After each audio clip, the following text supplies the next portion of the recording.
Once upon a time, he was dousing fires, but now he hoses down hopes and dreams with his sharp insights and honesty. When he's not here astounding audiences, he's busy at Uptake as a performance marketing mastermind and salesman to the stars. Weighing in at 6'5", 230 pounds, let's see if he could tip the scales in his favor or if he's going to fall victim to the shark-infested waters on this panel. Give it up for the multi-talented Jerry the Golden God Singer. Hey, what's up, guys? Hey, we shit on Netflix super hard last week, and I think they deserved that. But there was one of the best movies I've seen in a long time. It's called The Remarkable Life of Ibelin. A really cool story and movie about this kid who just kind of found himself in World of Warcraft and was able to live a really cool life for a short amount of time because of a game. And I think sometimes we all question like what the fuck we're doing in gaming, and then you watch really cool movies and you hear really cool stories about how these things really affect people and can change their lives. And so not to get super serious on everybody right off the bat, but it was a very impactful movie for me to watch. So if you're looking for something good to watch and you want to cry a little bit, The Remarkable Life of Ibelin on Netflix right now. Shout out to Ibelin. And yeah, dude, I also saw that there's going to be a movie that premieres in Manila at the Games GG Fest. They're doing a documentary about some of the lives that have been changed for their community managers and their guild members and stuff like that by the way of Web3 gaming. Super excited to see that premiere. It looks absolutely awesome.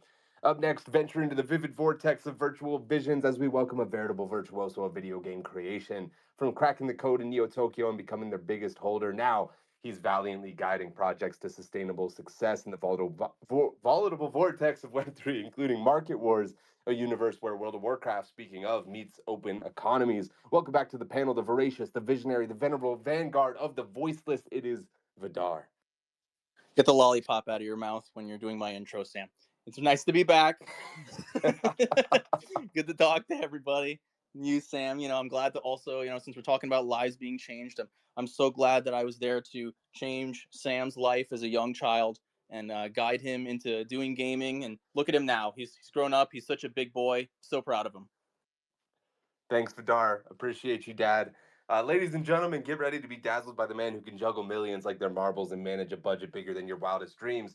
He's the architect behind Glitter Cloud Solutions, a sparkling Web3 consultancy with a name as sweet as the daughter who inspired it. He's not just a financial wizard, he once wielded a $100 million budget at Twitch Prime, but also a beloved figure in the world of Web3 gaming. Let's give a warm welcome to the Titan of Twitch, the Baron of Budgets. It's Tony Valkersel. Hey, what's up, everyone? Stoked to be here. I love getting the movie recommendations from Jerry every week. They're getting more and more obscure.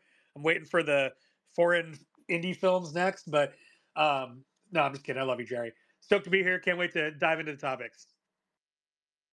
I'm really looking forward to his picks from the 1960s and 70s. It's going to be the good throwback vibes next week. I can feel it.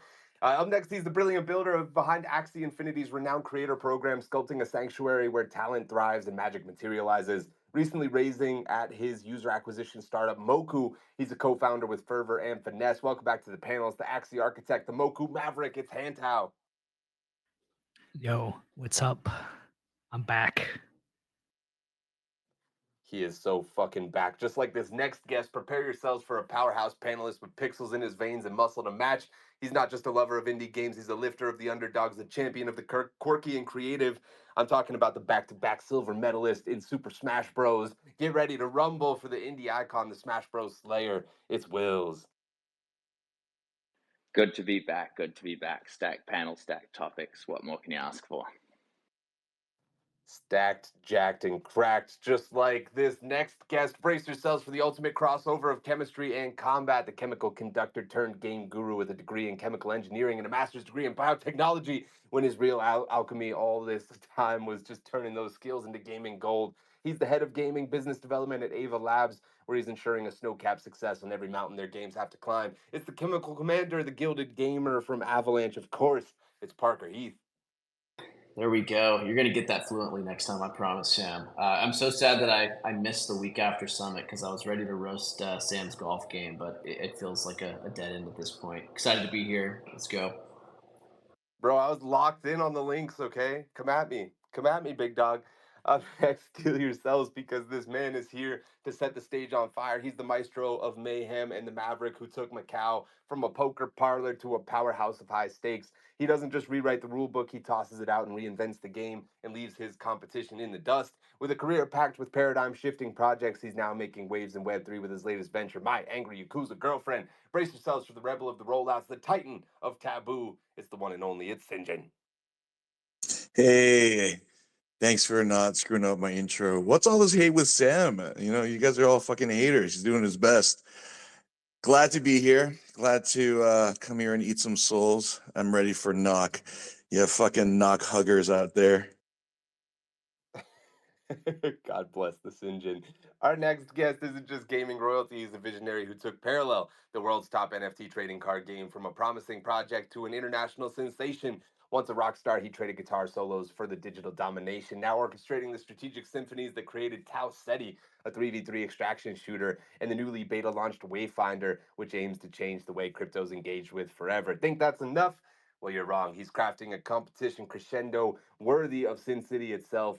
He's minting a monumental moment in Web3 game with a $500,000 parallel tournament culminating in Vegas esports at the end, or excuse me, in March of next year. It's the card kingpin, the Prince of Parallel, and the unofficial office supplier of Gamified. It's Koji. Hey, what's up, guys? Yeah, thanks for having me, Sam. I'm overworked and really tired, but this is like vacation for me. This is my mental reset, so I'm happy to be here.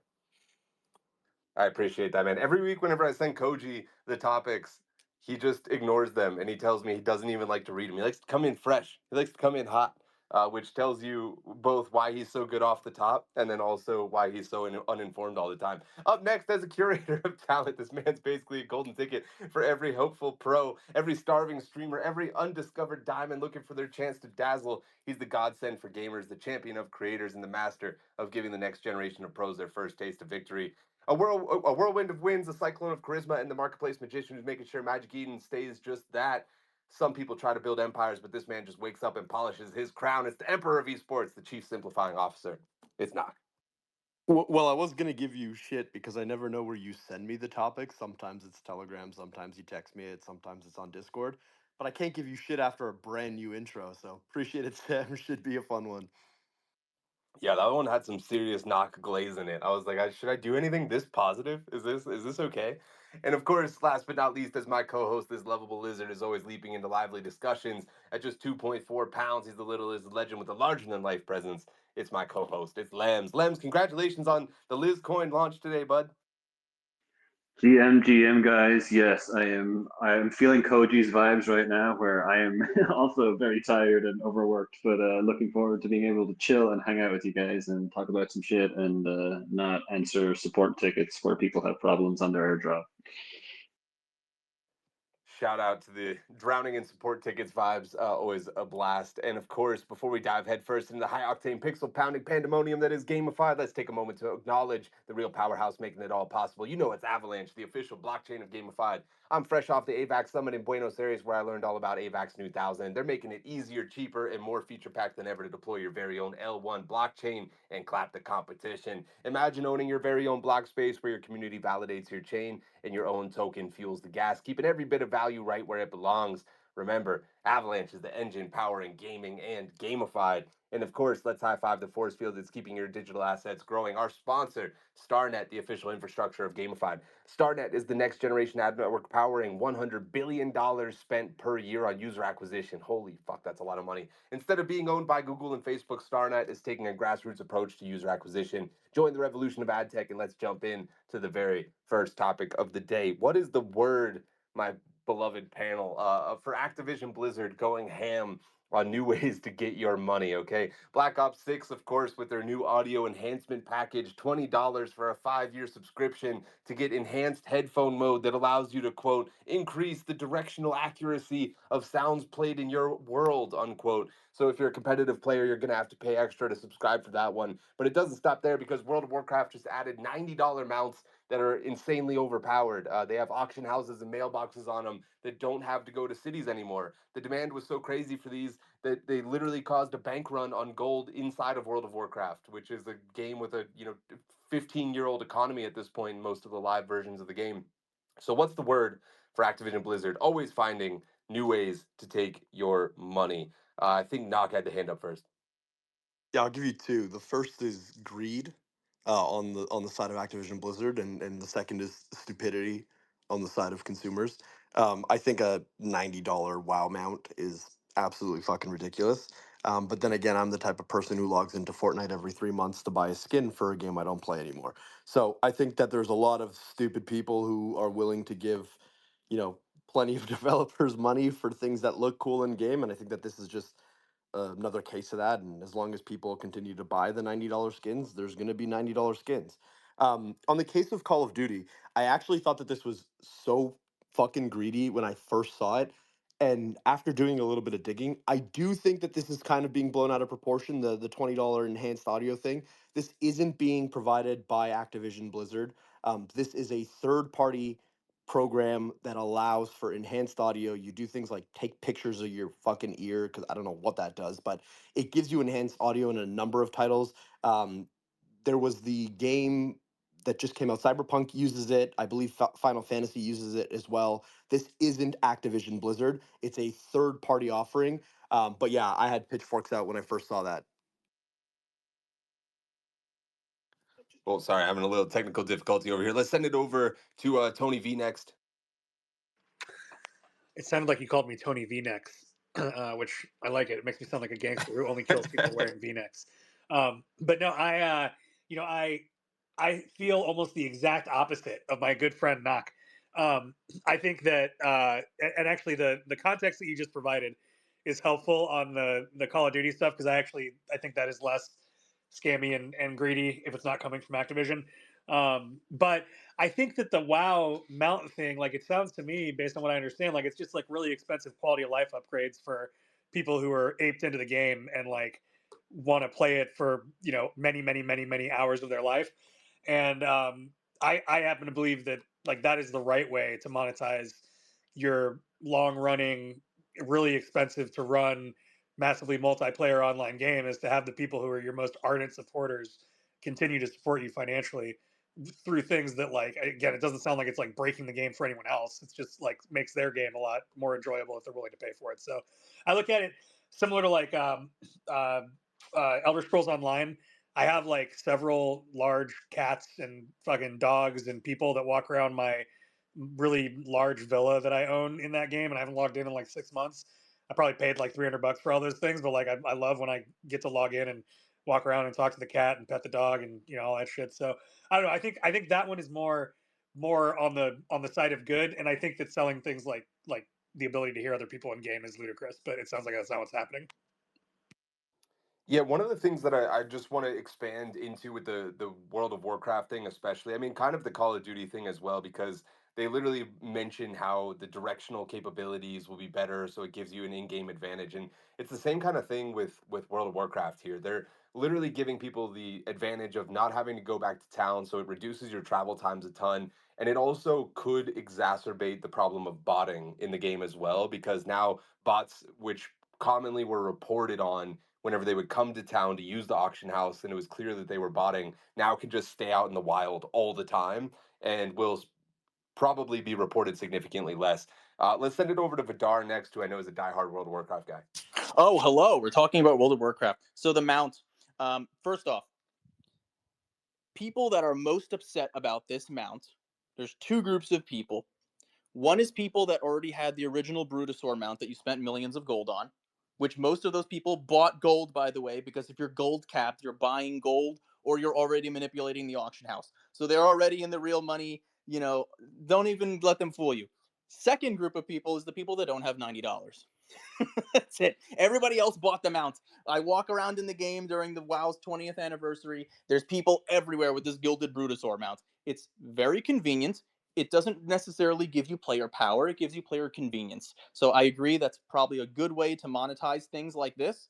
I know we've already crossed the Rubicon when it comes to buying stuff for real money in video games, guys. Like, we crossed the Rubicon. We built a pontoon bridge with the bodies of our enemies. It's done. You're gonna have to buy stuff. It's the way it is. Microtransactions. At the very least, it's not a Korean MMO and you're not buying player power. So this is okay. It's fine. Yes, it's very expensive. It's $90, but the people who are going to pay $90 are people who are already heavily invested in WoW. So let them pay for it. You're not forced to buy this. You can still go use the auction house. You can have a portable mailbox with a toy or, something else. There's Katie stamp whistle. It's fine. There's a lot of other ways to get around this. I think it's fine. It just gives people who are already invested in the game something extra. And as for the botting issue, Sam, Blizzard actually significantly cut down on the bots recently in the new expansion, War Within, with some pretty clever and creative ways to stop the bots, especially when they go to hit specific nodes, like mining nodes. They have these interactive things where in order to interact with the node, you have to move around or do certain things, which stops a lot of the bots because it's not extremely predictable. But you haven't seen as many of those, and you haven't seen as many of the mass people using multi-boxing druids just killing everything. They've really cut down on that, so I really don't see that as being as big of an issue.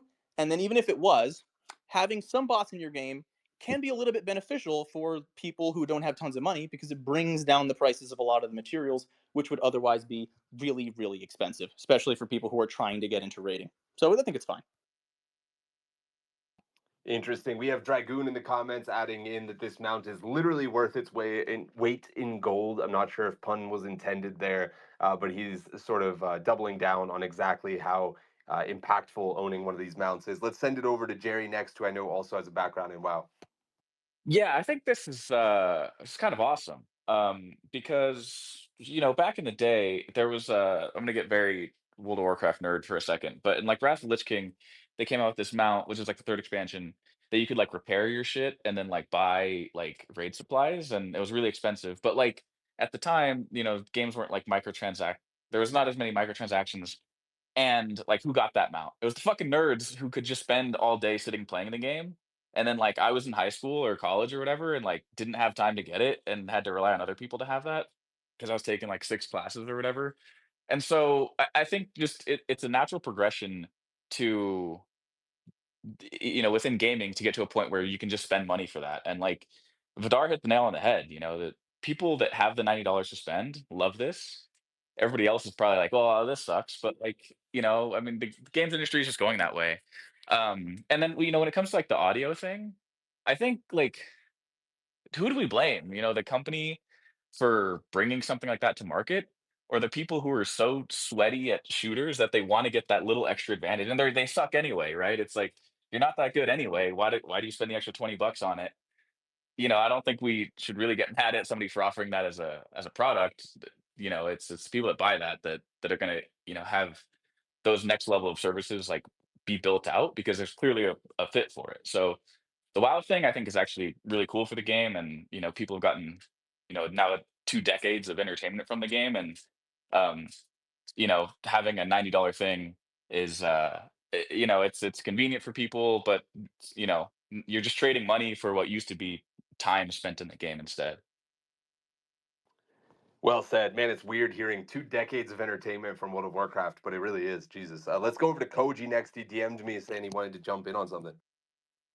Yeah, well, I just sent Sam a video about how the mount in WoW is literally a pay to win mount in certain scenarios because you don't have to, like, I mean, you can just buy, well, whatever. Sam, post the video so that they can watch it. I don't need to explain the video. Anyone who's interested can watch the shit. But like, I mean, I think it's just fucking so over for us.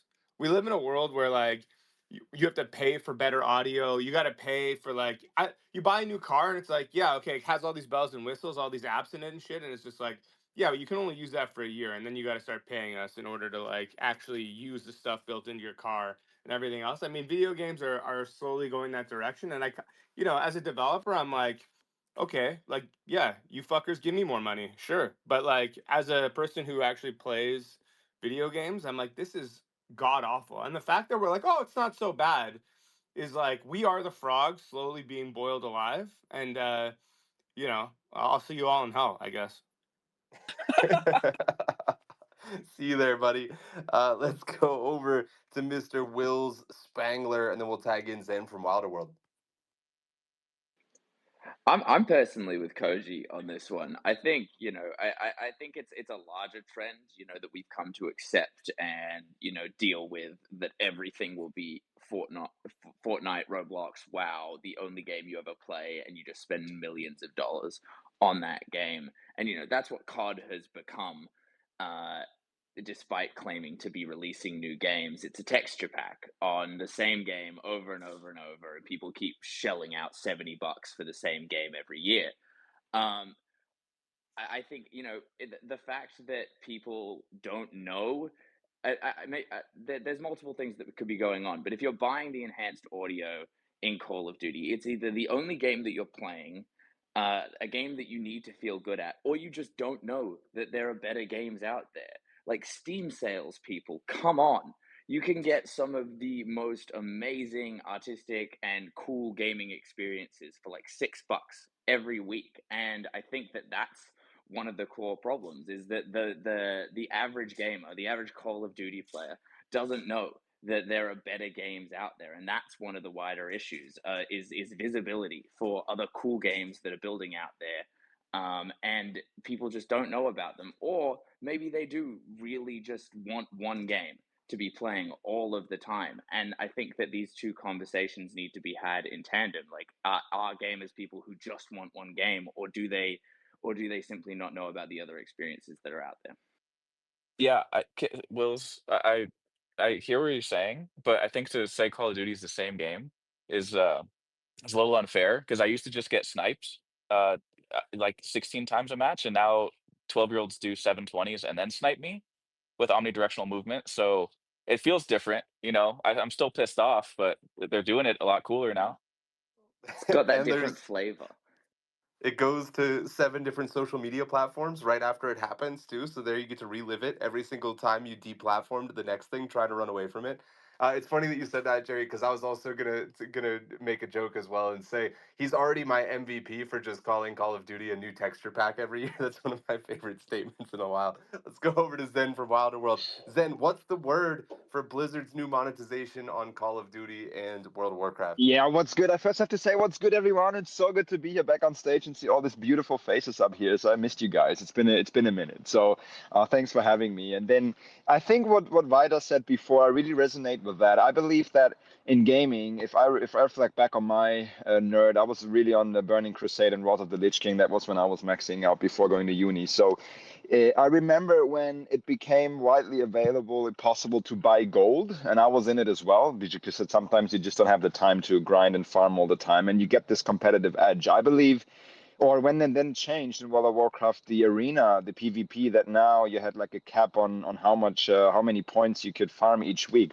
I think we have to distinguish between people that just enjoy gaming for as an entertainment, for fun, and then you have competitive gaming. And I believe when we talk about competitive gaming, or people that really want to, be at the top 5%, if there's an extra investment that helps that, it's the same with hardware. If we be honest, someone can afford a $2,000 whatever Samsung Odyssey crazy curved monitor. You can argue that is a pay to win. That gives you an extra competitive edge for people that really want to push it or have the right mouse, the right keyboard, right?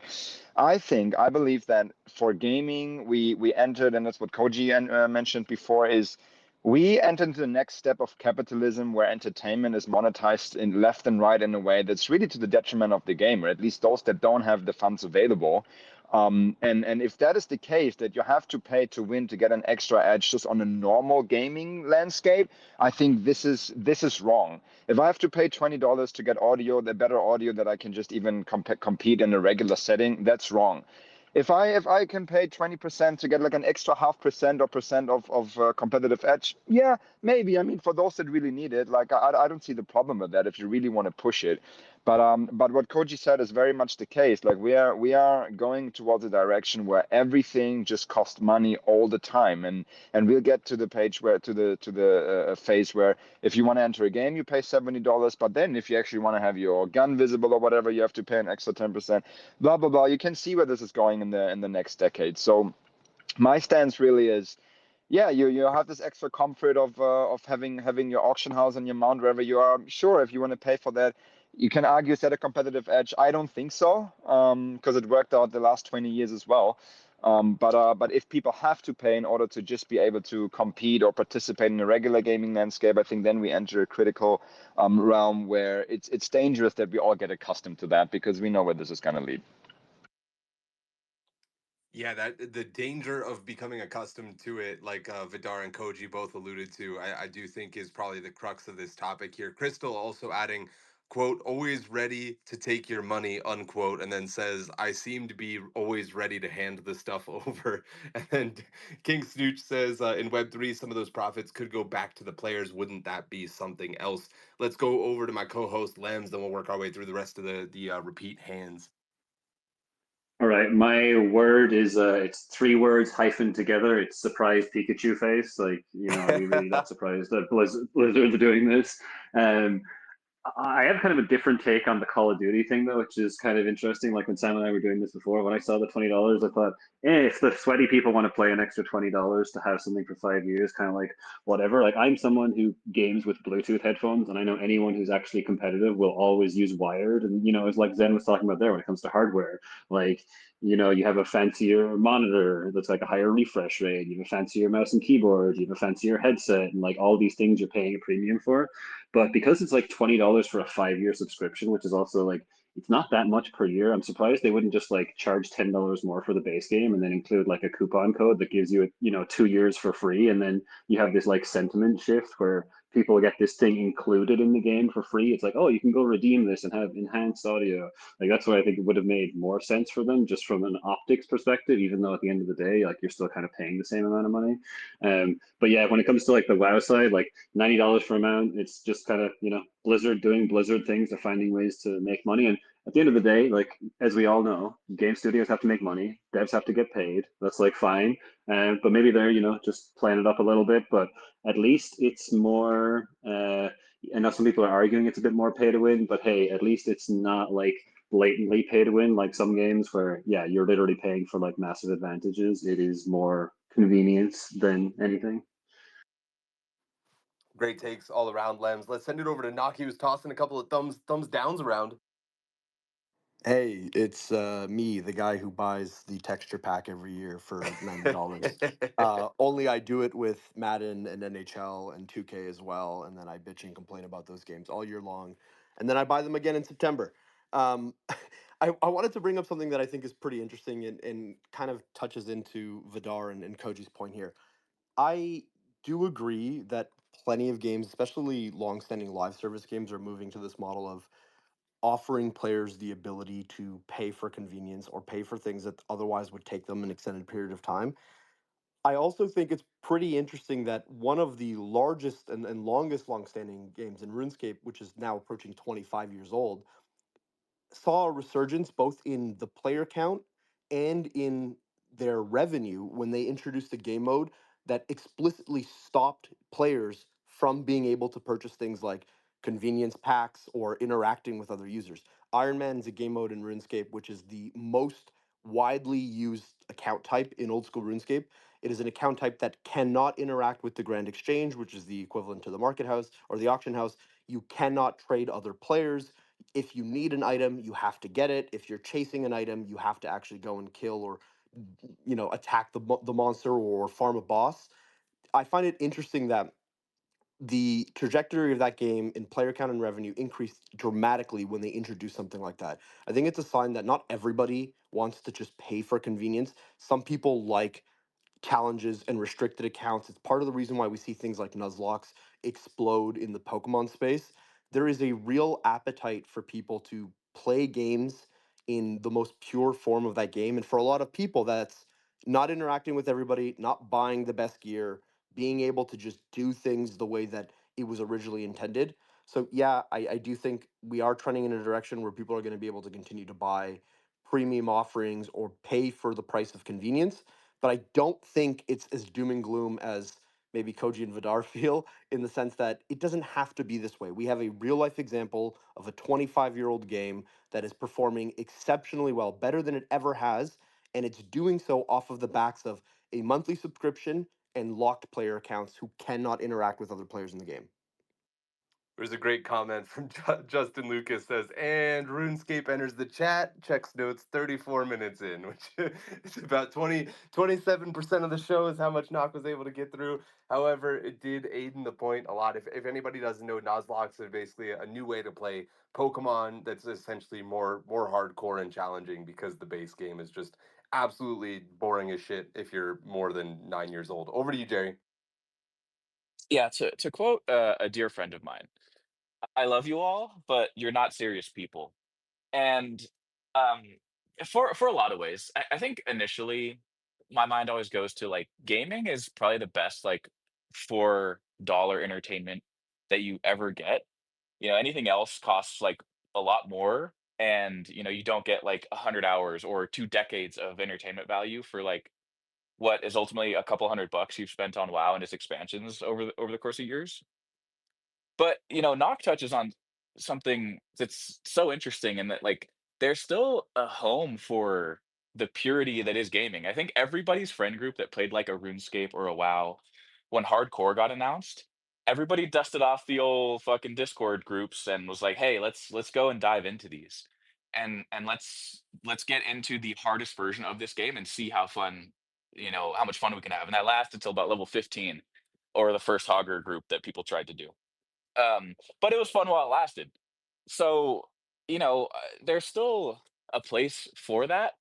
But I think a huge part of what Web3 offers to people is, the ability to like take an NFT or take an item, level it up, use it, through dynamic NFTs, and then go and sell that so somebody else can kind of skip the line, or somebody else doesn't have to invest 100 hours into something. And this is a premise that we've all kind of championed for a couple of years.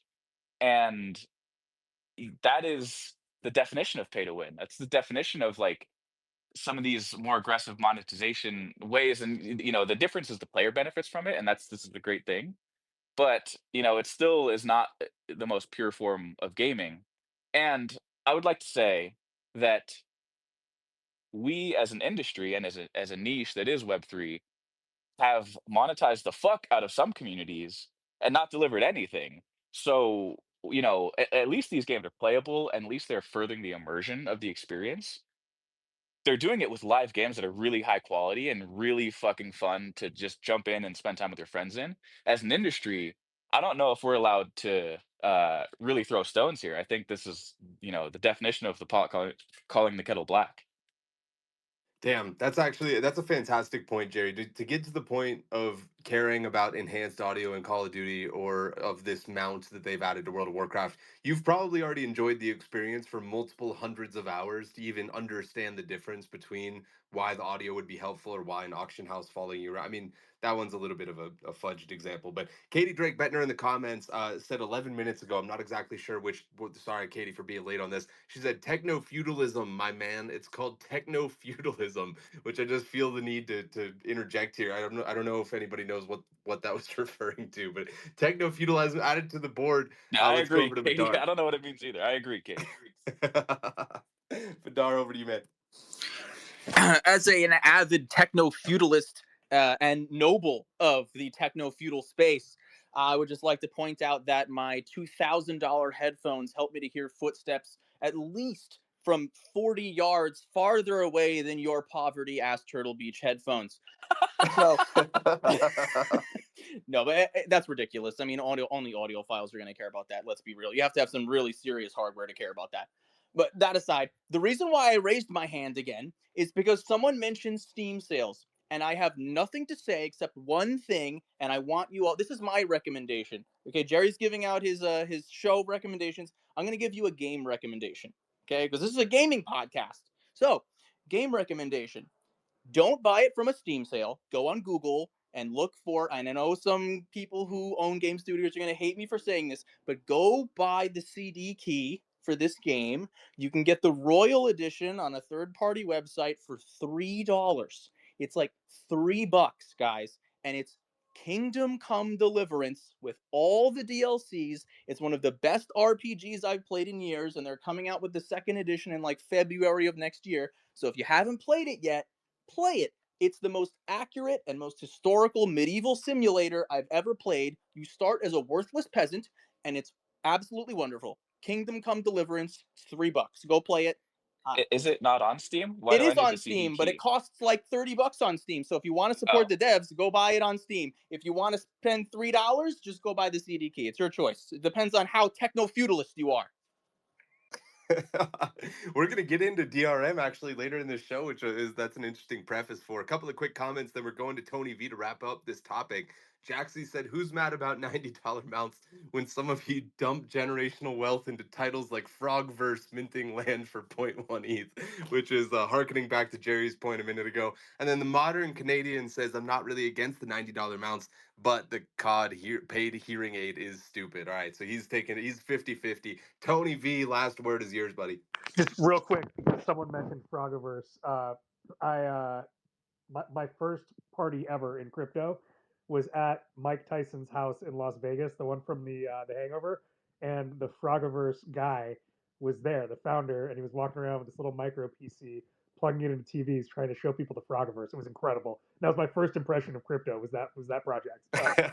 But back to the topic at hand. I think what I've observed and what I think is going to continue to be true. I actually left this as a comment in the thread because I felt so strongly about it. But I think that agency is what this comes down to, right? Like what we're saying is games who make who make and monetize the ability for players to customize their experience more deeply than just the look and feel of the player that they're playing, but really the way they're interacting with the game and other players of the game.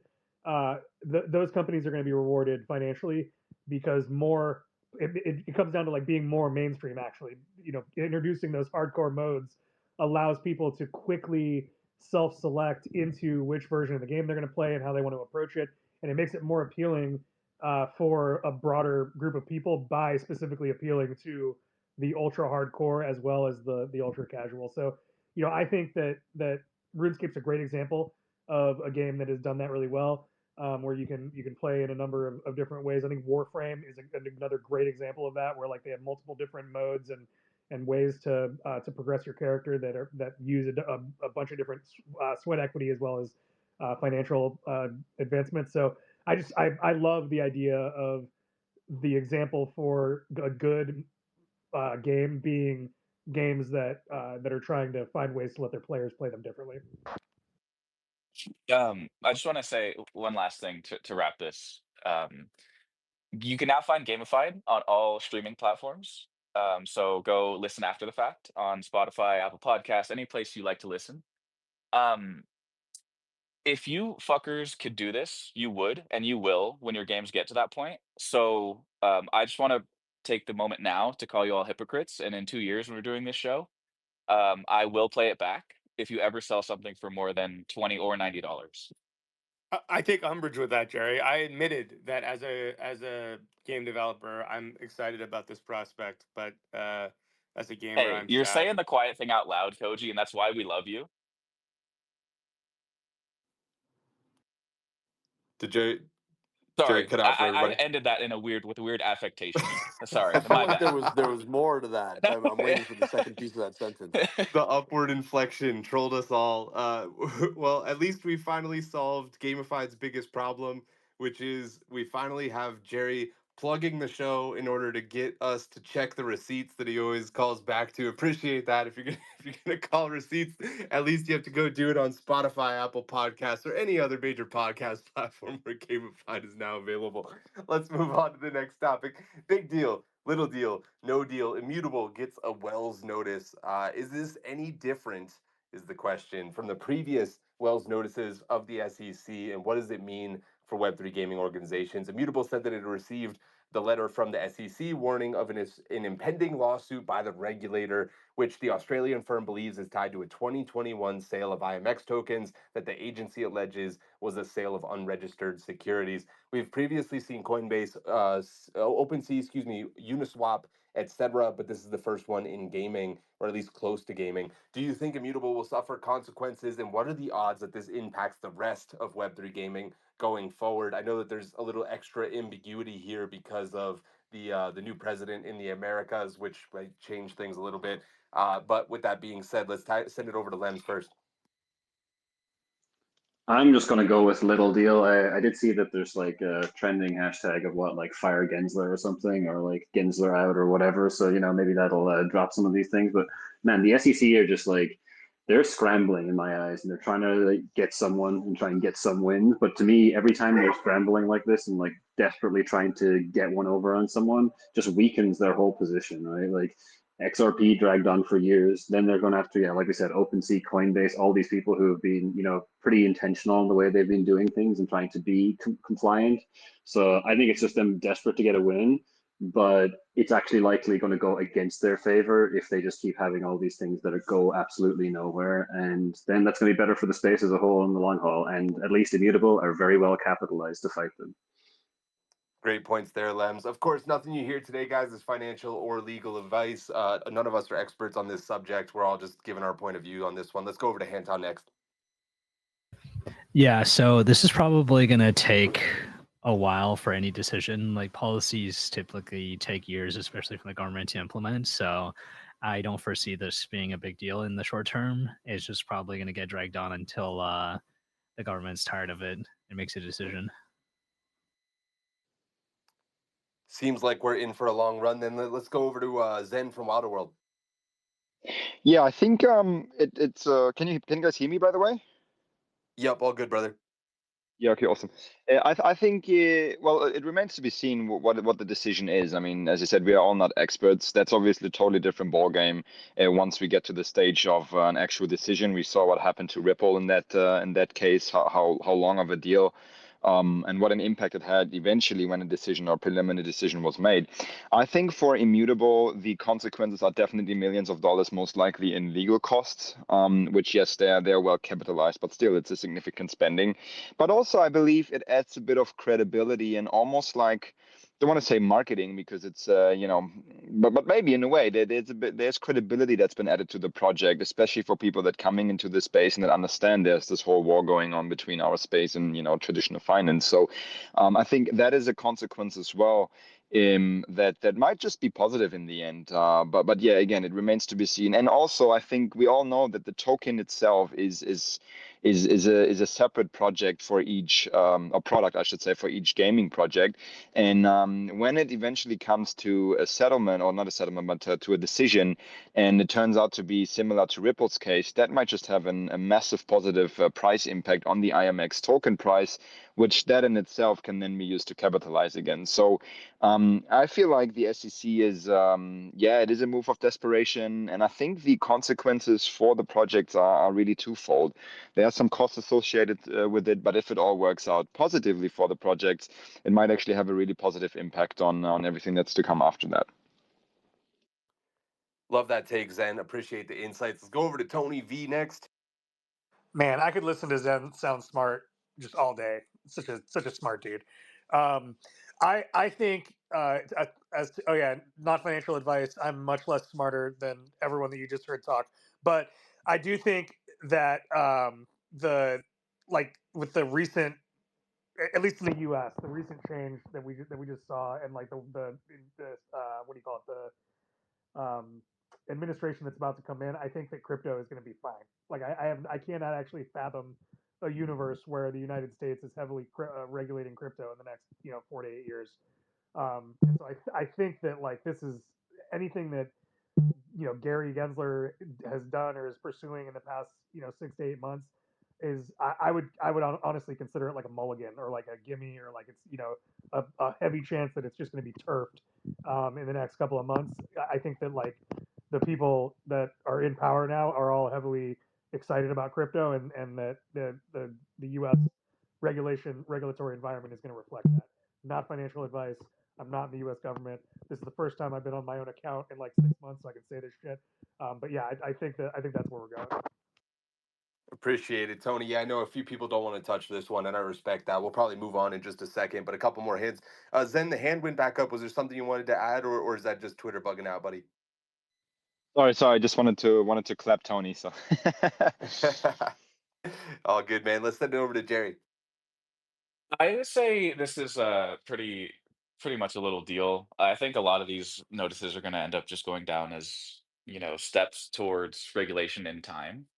But I think it could be a big deal in an odd way. I think this could be bullish for Immutable because Immutable can be controversial within the space. But one thing we can all unite on is our hatred of like the current SEC, like people that are involved in that, and Gary Gensler. And, if you guys have been in crypto for a while, like XRP used to be kind of controversial, and then they started getting sued and they started fighting the good fight. And everybody kind of loves XRP now.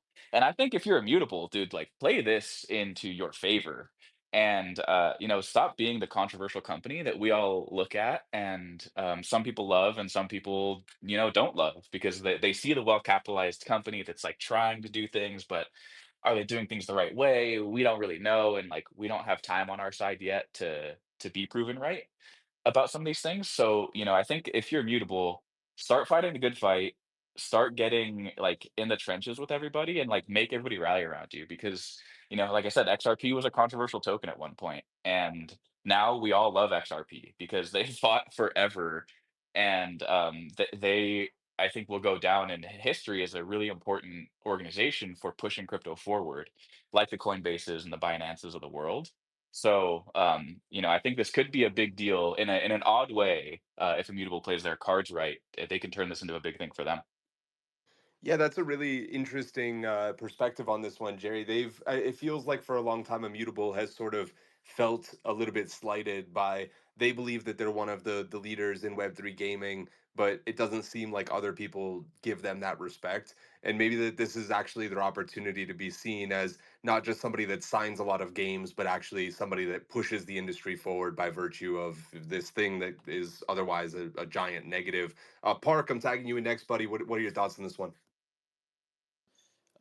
Being as careful as I can in these conversations, not to flag any concerns across the board, but Sure. I do just generally think that these are very little deals, and that I don't think there's any formal process that like the SEC goes through to flag these.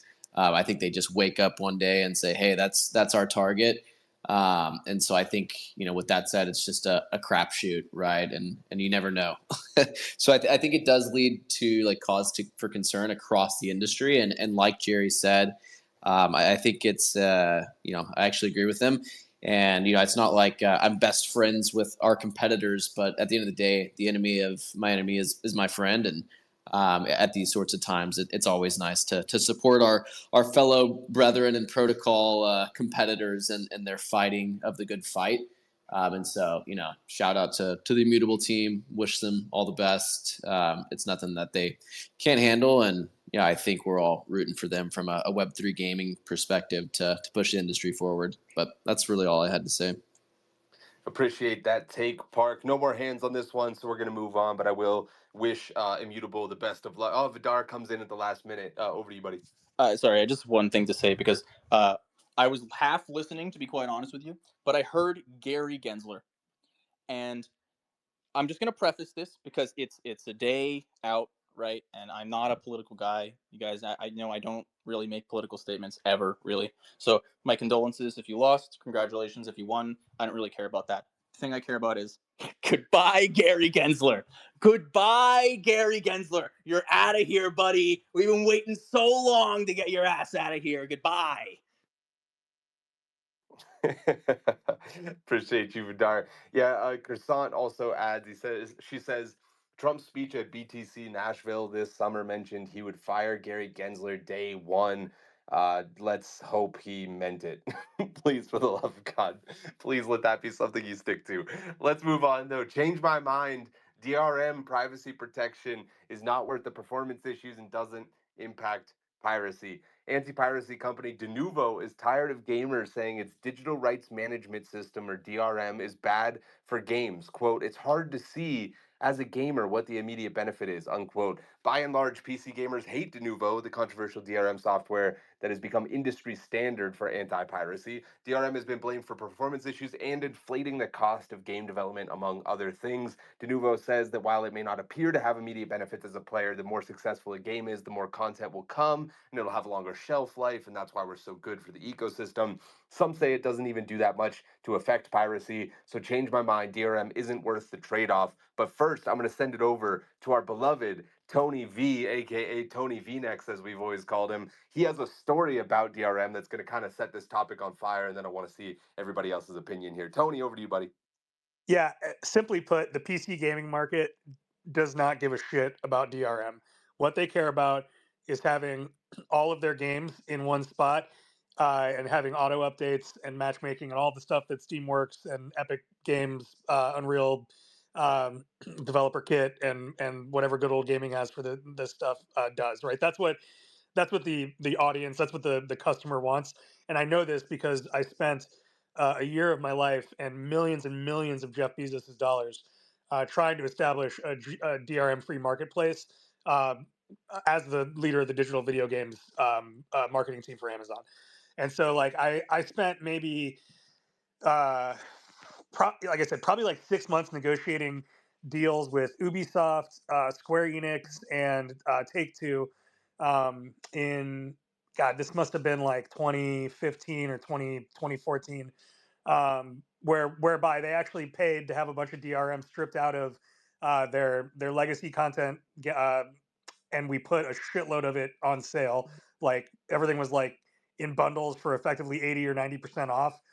We promoted the shit out of it, put it on the homepage of Amazon, created a whole new storefront called the DRM Free Indie Games Storefront, and it was like it was like you could hear a mouse fart with the level of excitement that was generated, and the feedback that we got, like almost universally from people, was, I don't want to have to manage all of these files on my computer, and like I don't want to have to figure out how to go get a patch when it needs to be updated. I just want to log into my library. I like seeing all of my games, like I'm playing Pokemon, in one spot. Even the DRM free games that we sold, people would end up adding them to their Steam library as a non-Steam game, simply so they would be part of their Steam library. And so, the article that you're referencing is just some DRM company trying to breathe some last gasps of life into their industry.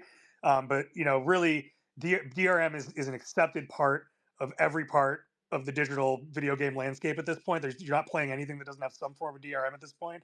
And it not only is accepted, it's embraced, and it's a moat for the biggest distribution platforms in the world.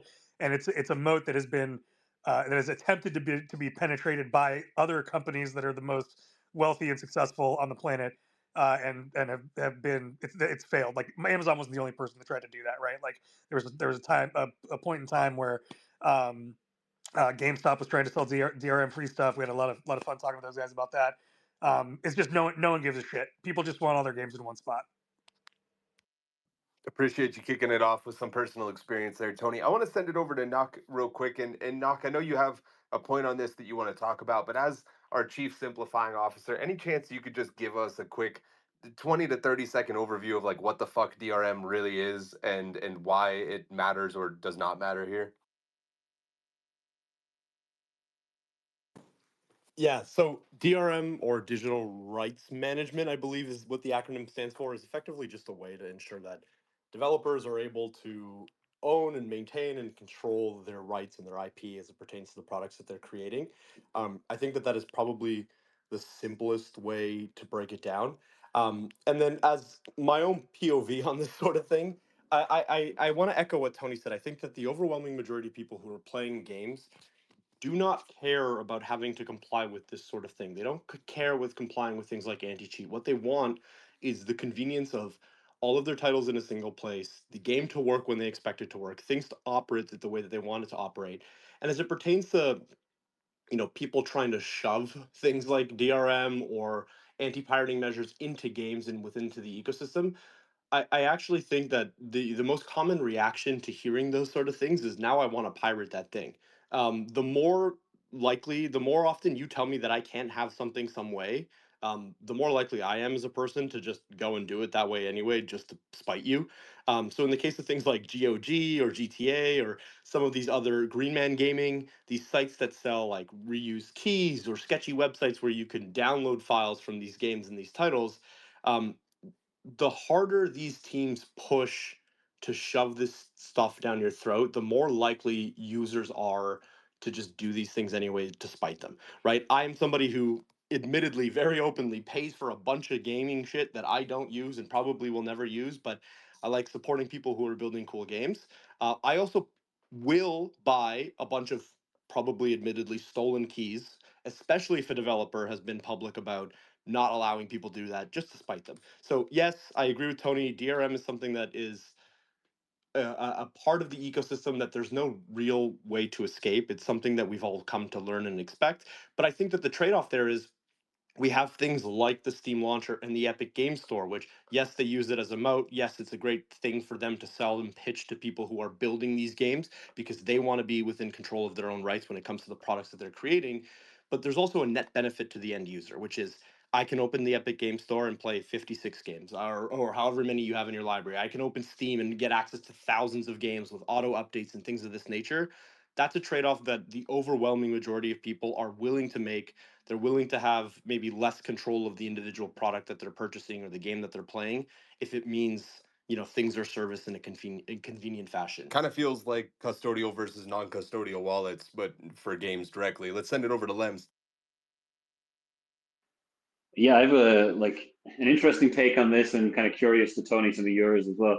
Because we're talking about how much does DRM actually reduce privacy, and it kind of keeps coming back to convenience as a point that we keep bringing up here. And if we rewind back in time a little bit and go back, what is it, 10, 15 years ago, pre-Spotify, I'm sure all of us here have pirated a lot of music or movies and torrented a lot of stuff before streaming services were a thing, like Netflix and Spotify.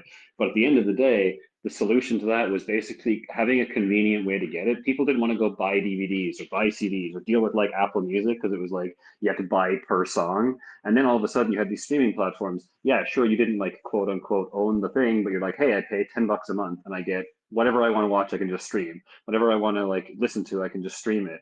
And it just convenience trumped the piracy because that's what people wanted and people were willing to pay for that convenience. So my question is does DRM actually significantly reduce piracy in games, or at the end of the day, do people just want something convenient? They pay a subscription or whatever it is, and they can access all their shit, and then everyone still gets paid in the end. Nice try, FBI. I've never pirated anything. Sinjin, over to you. Yeah, I'll wind it all the way back to 1988, when some of you guys maybe have been toddlers still sucking on the whatever. Anyways, I'll move on. So yeah, so back in the day, before DRM was a thing, PC games would try everything they could with keys and so on and so forth, and to prevent the piracy, because that's what it's really at. And there would be so many hacks, and you could just go to whatever black market and you could buy all these pirated games and so on and so forth. But the one personal computer that I think every gamer who's really old school loved was the Amiga 500, Amiga 2000, and the games were fantastic. And compared to a 386 VGA monitor or whatever like that, it was a light years ahead, as well as the operating system and stuff like that. And it might be anecdotal, but the reason why Amiga went down was no one wanted to develop on the Amiga because all the games would be instantly pirated, right? Because the demand to use the system was so high from gamers specifically, that it basically no one had an incentive to actually develop anything on there, because it would just get pirated literally right away. I mean, there were whole European guilds that were just dedicated to hacking immediately and putting it on to available to get downloaded or whatever, the hacks or whatever. So this is pre Steam, pre everything, but there was such a big deal for it, especially when there was one-off purchases. I guess now with a lot of free to play, it doesn't matter as much because the payroll and stuff like that is it's online and stuff like that. But there was a reason why this all came about, and it's definitely a necessity before the convenience. Yeah, interesting context there. I see knock with the head off or the hand up, and then we'll probably move on to the next one. Yeah, I mentioned this guy, I believe, last week on Gamified as well as Simplified earlier this week, but his name is Pirate Software. He used to work for Blizzard, and more specifically, he focused on things like anti-pirating and anti-botting. And one of the things that he mentioned that I think is really interesting is he actually argues that in most cases, things like pirating of music or movies or games can actually be a net positive to the creators of those products because it allows people who may otherwise maybe wouldn't have the means to participate to get their hands on some of these things. A lot of the games that we play today, and a lot of the games that we have played in the past were either directly inspired by or were originally illegal modifications to game files that existed. There's a whole community now around Warcraft 3 mods, which are now legalized. Blizzard owns any modification that you create for those particular things. But originally, plenty of these titles were being downloaded and modified illegally, and it led to the creation, maybe indirectly, of things like League of Legends and a bunch of titles that we play today. Gary's mod is an exciting version of what they do with CS:GO, and they rip files from that game. So it's pretty interesting to me that we've seen a whole genre or whole ecosystem of games be created through things like modifications, and we've seen players get access to things that maybe they otherwise wouldn't have. And I think that that is an important piece to this puzzle as well. I think things like DRM aims to stop that. And I don't know that I love that. I understand why, and I think it's in the right of every game developer to protect their property and their IP. But I also think that there's something special about what we have seen in the past. Things like LimeWire to this day is something that we talk about all the time. When LimeWire went down, most of us went to something like FrostWire, right? I got exposure to a bunch of bands that I otherwise would not have listened to because I didn't want to pay the 12 or 13 bucks for every single CD for a band that I've never heard. So I do think there is something to be said for the exposure that this gives both to bands and to creators, and it doesn't need to necessarily be a game. I don't think it's all bad. I do think that they have a right to protect themselves. I do think we've moved to an era now where everything is so much more accessible that it's not really a necessity, but it wasn't always an all bad thing. Yeah, shout out to Jasper, my best friend. Whenever I was in high school in 2004, he gave me the entire discography of Jay-Z. I became a Jay-Z super fan. I listened to every fucking album. I went and saw him in concert a bunch of times. That's definitely true, Knock. There is something to be gained by people who otherwise probably couldn't enjoy your music, game, whatever, getting access to it, and then eventually becoming a fan, eventually having enough money to probably enjoy the thing later on and actually spend money on it. A bunch of hands popped up. In the meantime, I'm gonna give everybody let's say a 1 minute reply. Let's go to Jerry first. Yeah, Sam, you spoke to my heart, and I actually don't really care for Jay Z, but one of my favorite rappers is this dude that nobody's ever heard of, called his name's Shad. He has a song called "I Don't Like To," and in the song he says, "Don't buy my music, pirate me. If it's ill, it'll spread virally." And, like, I remember just hearing that, in my it's a song I listen to, like, a crazy amount because he's probably my favorite rapper. He's from, Canada, so maybe, not as familiar with him. Big yeah, Big fan, that's big awesome, fan. good to hear. Love Shad.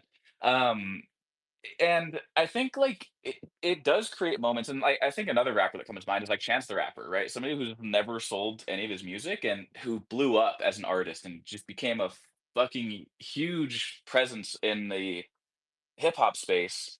And, you know, um, I think if you're a good artist or if you're somebody who creates anything, you should understand going into it that there's going to be people who get into your art, and gaming is an art form, and experience that and can be still super fans of you, and especially in a day and age like where you know distribution is handled through social media platforms, and it's handled through content and sharing things with people and getting your friends into games. So, I'm always like, and this is the business side of me who is very pro business owners. Is It's very contradictory to a lot of beliefs I have, but the part of me that understands like you have to build and ship things to a lot of people to have them be successes. People should be just okay and understand that yeah, there's going to be a percentage of people who play your game that might not pay for it, or who watch your movie or listen to your music that might not pay for it. But can you still see you know, uh, down pipe stream positive effects from those people? Fuck yes, you can. And like, those will be some of the people, like you said, you've gone to a ton of Jay Z concerts, you spent hundreds of dollars on those tickets, all because you got access to some music for free. So, pro pirating in a weird way. FBI, please don't use that against me in the court of law at any point. But I think people should just embrace it a little bit more, understand that that's going to happen. There's also a challenge to live ops your games, motherfuckers. Like Sony, figure out how to actually do live ops on a game instead of just selling this title and not being able to do anything with it, and having it exist as this 30-hour gameplay experience that doesn't become anything beyond that, right? Learn to live ops your shit. That's right, Jerry. Great take. And just in case Jay Z is listening, don't forget my name is Jerry Singer. Jerry Singer is who pirated your music. I'm just kidding. If you guys out there enjoy Web3 gaming and gaming related spaces that don't just talk about tokens and where they're going all the time, give us a retweet. We're just past the top of the hour. Appreciate everybody that's listening in. Let's send it over to Lems, and then we'll give Koji the last word. Then for real, we're moving on. All right, yeah, it was something Knox said there reminded me of this story. So I don't know if you guys know the origin of Minecraft and how the guy who made it literally let you pirate it. He said if you pirated it, it would have a little sad face emoji in the top and say like, "This is not a licensed copy," and that was literally it. You had full access to the game. That's how I got into Minecraft. And his logic was if you tell 5 friends about the game, and even if 4 of them pirate it and one person buys it, that's a win for me. And I was one of those people. I pirated it. I ended up buying it for my PC, ended up buying it for my console, told so many friends about it because I enjoyed the game so much. And guess what he went to go and do? He went and sold Minecraft to Microsoft for $2.5 billion. Yes, this is like a unicorn case, and obviously they did very well with this game, but it just goes to show you the power of that organic marketing, where he basically said, pirate my game, spread the word, tell your friends about it. Like you can play a local co-op on the pirated version. You can play the full game on the pirated version with the sad face emoji, and that's it. And then so many people actually went and bought the game. He made a bunch of money and then ended up selling it to Microsoft and making an even massive, or massive is not a word, whatever, a shit ton of money. Yeah, it's one of those like inverse paths of logic that just doesn't quite make sense, but then in hindsight does. It reminds me of the heist. I forget what it was called. The game with all the bank robbers and you like rob with your friends and it's co-op against whenever they Payday. launched. Payday. Payday, thank you for the love of God.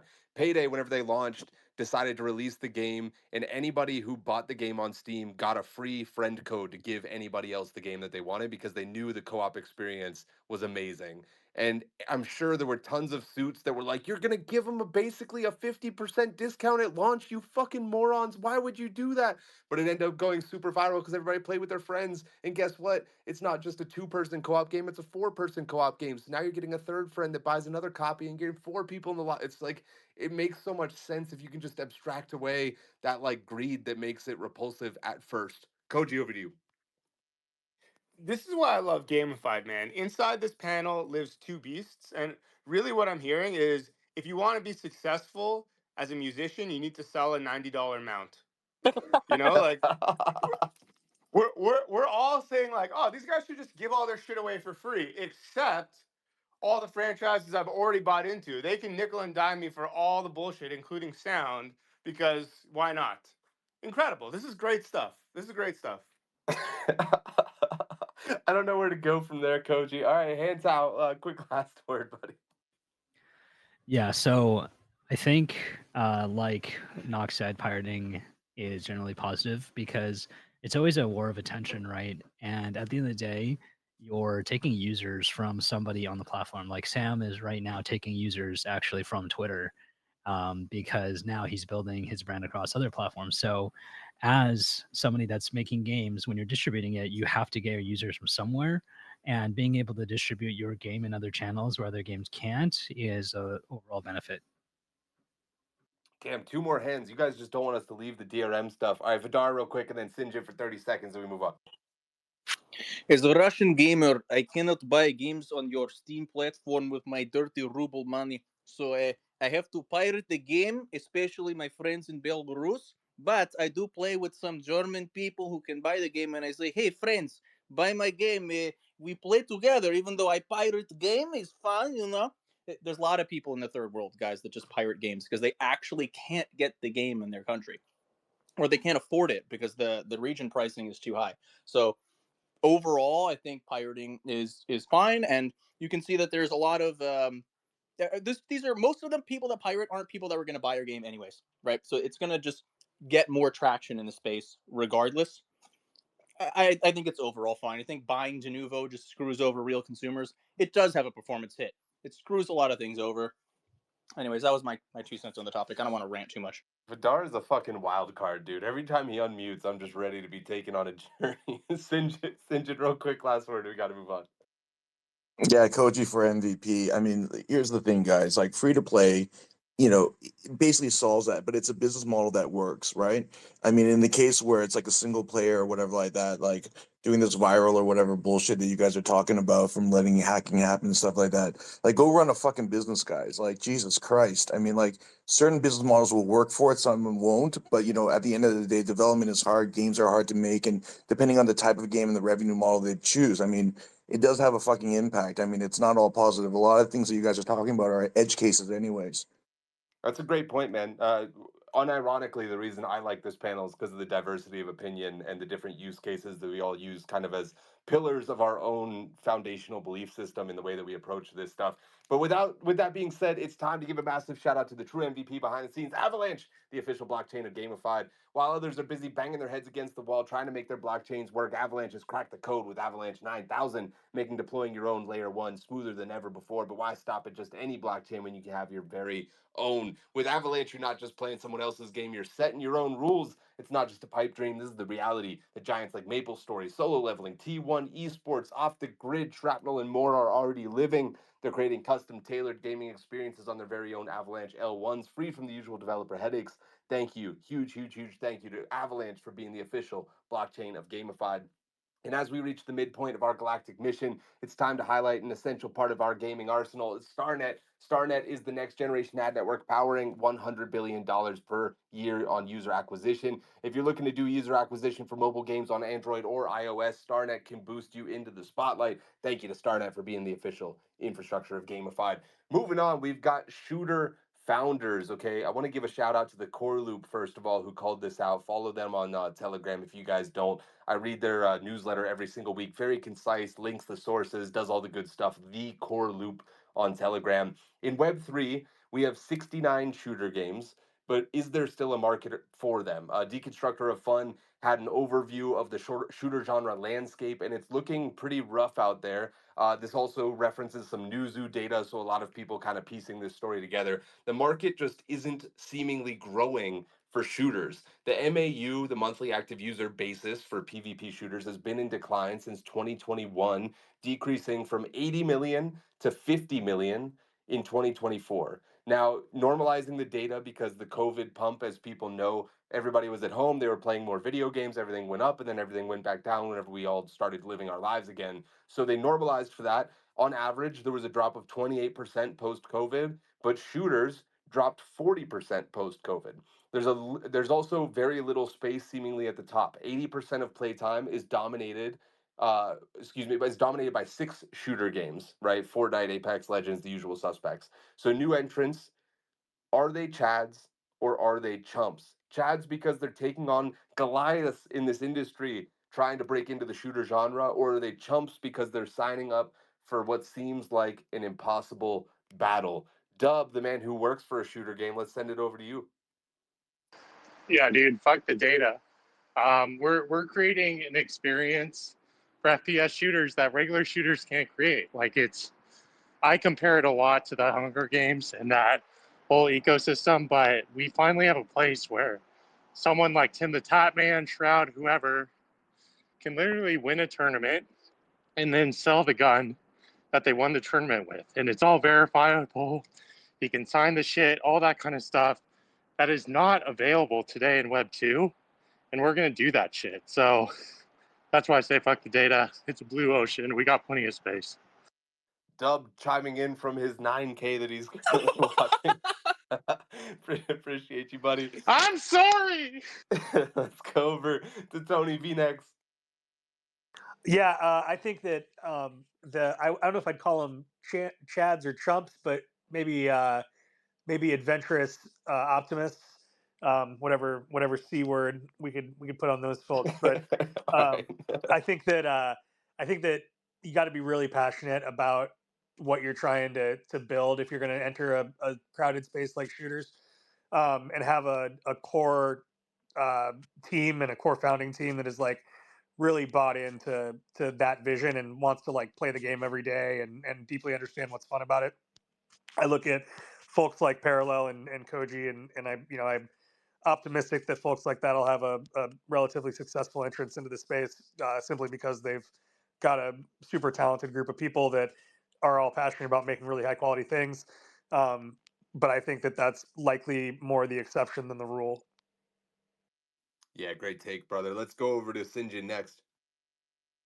Yeah, I won't say chatter or chump. I mean, I'm always for people going for it, but it's fucking difficult. And I think from a game designer's point of view, the issue with a lot of first person shooter games is the skill cap's very high. It's not a matter of like easy to learn, like hard to master. It's just a tough genre in terms of the amount of skill that's required, and the longer the game goes along, the more the base skill cap, like the bottom level, increases in the sense that, a game that's been around for a couple of years or 3 years or even 4 years, you're a new player, you get in, and you just get smashed by these players who have hit that higher skill cap level. And then conversely, the more skillful you are, the more competitive you are to that game, the more you're devoting to that particular game. And so, it's just with the type of genre that it is, it's just by its nature that particular way. And we all know that, like, if you're an esports player, you're a competitive player, right? You don't have like 1,000 games you're buying every year or even 10 or whatever you like that. You're literally dedicated to playing 2 or 3 games like for most of the year and buying 1 or 2 games. And that makes it even more difficult. And so making something even like Valorant, I would give an example, like really kind of move the needle there. But like past that, I think it's just really difficult. Like, good luck. Well said, brother. Let's go to Koji next. Yeah, I mean, the answer is you're both, man. You're a Chad and you're a chump. You're a chump because like what you're trying to do, no matter what kind of game it is, shooter or otherwise, is like such an insurmountable fucking thing, and it's like insane. You need such a high amount of irrational confidence in your ability to execute on these things that that's what makes you a Chad. You're just like, fuck, I don't even care. I'm gonna do it anyway, which is like, I don't know if it's like confidence, insanity, mental illness, like whatever it is. Like a bunch of us up here have it, and we're just like, it doesn't matter how big the incumbents are. We're gonna do our best to try and knock them down. Like that's it's insane. But you need to have both parts, right? Like you have to realize that this is like uh, very difficult, and you're not going to be able to solve all of the problems immediately. And there's going to be some problems that you run into that you didn't even think of that you may not be able to solve. So like you have to be ready for that shit, and that kind of will turn you into a chump sometimes. But like your ability to persevere and maybe get through the other end will make you a Chad. So my answer here is both. I want to hear. I see Oliver Maroney in the comments, diehard shooter fanatic, along with Call of Duty Maxi. I would love to hear Oliver Maroney's take on this one.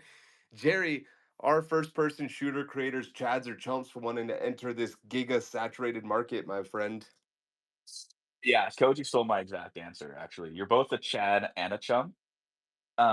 For all the reasons he said. Yeah, I don't need to rehash. You do need irrational confidence, and it's probably not going to work. And for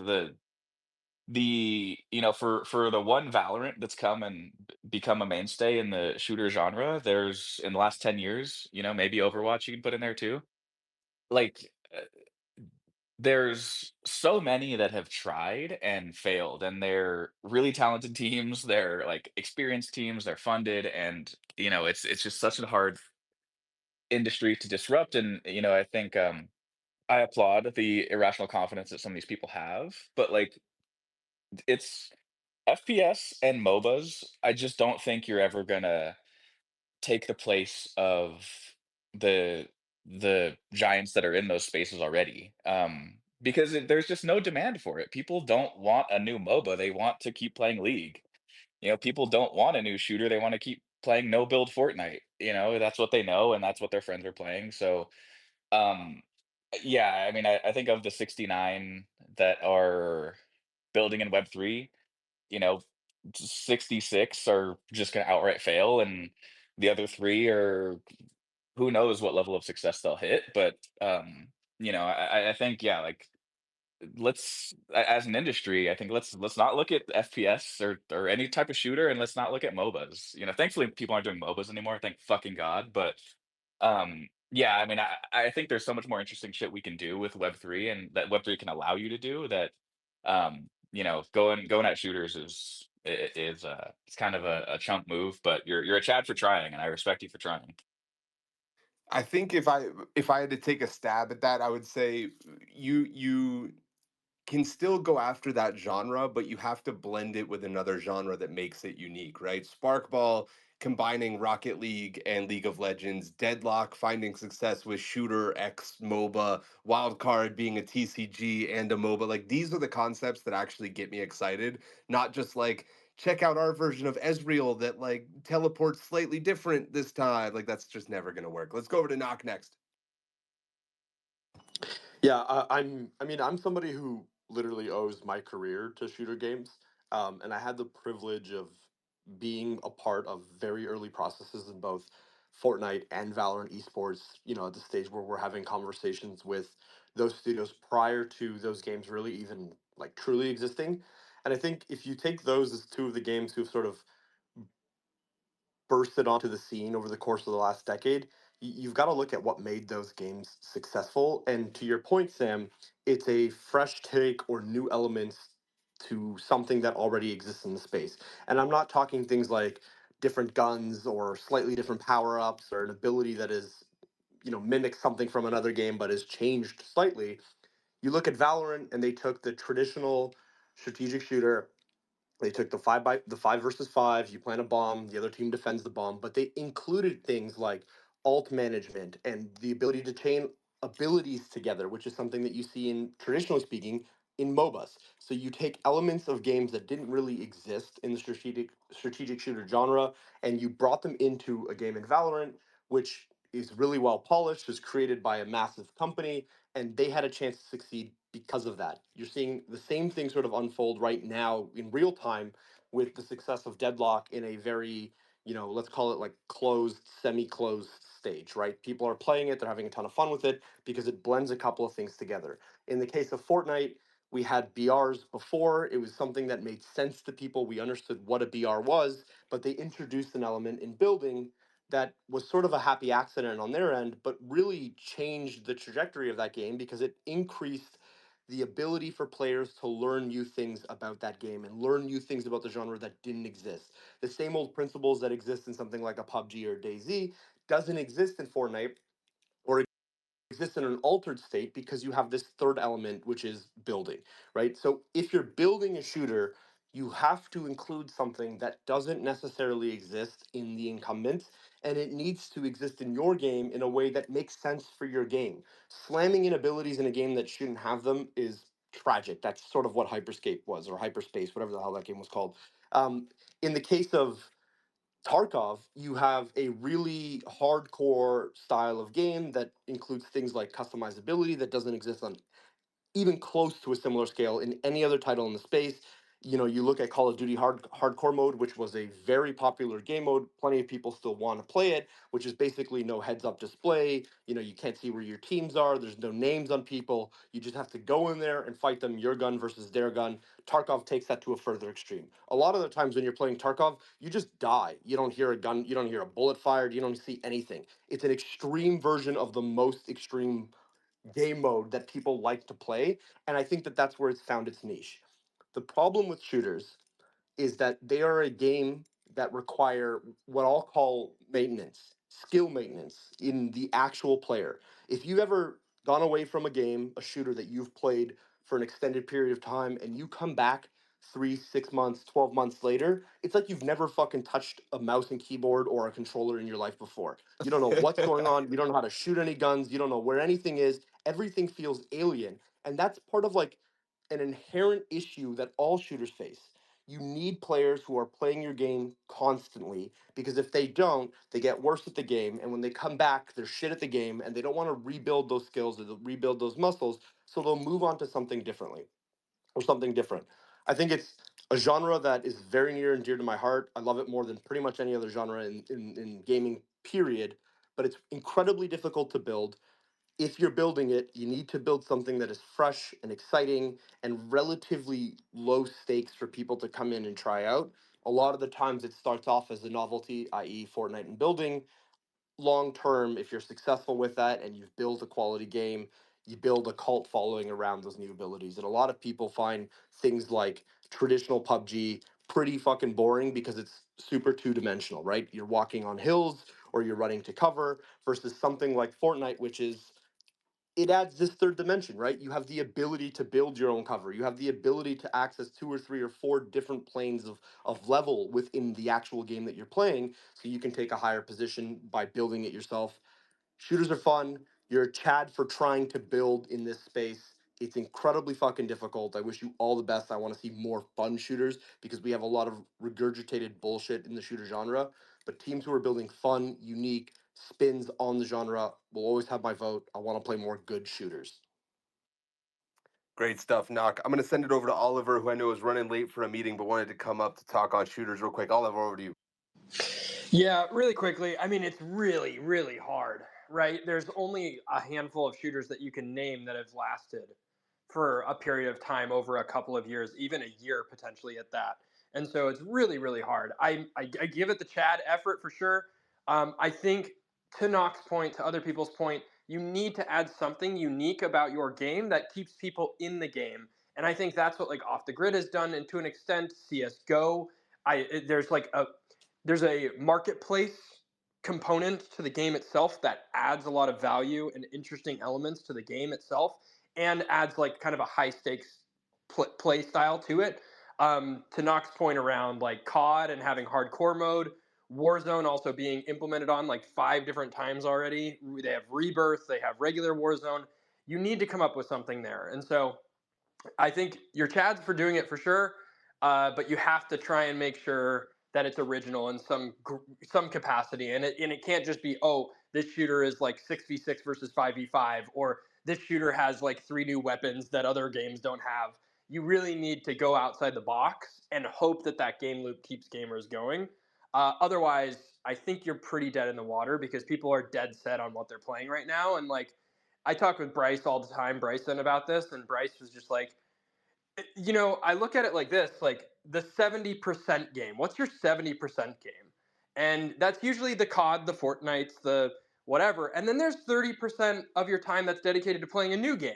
And so if you can enter that realm and stay in that 30% realm and maybe move to a 40 or 50 or 60%, then you've got something cooking here. And so I think that's how you have to approach it. What would shooter players like? And then how would a unique quality or original feature add to their play that they don't have already? And that may keep some gamers in that game loop. So not throwing out ideas or anything, but just generally speaking, think it's really hard to do. And if you're going to do it, you need an original standpoint or a unique standpoint to really level up and make it worth your time to build the shooter.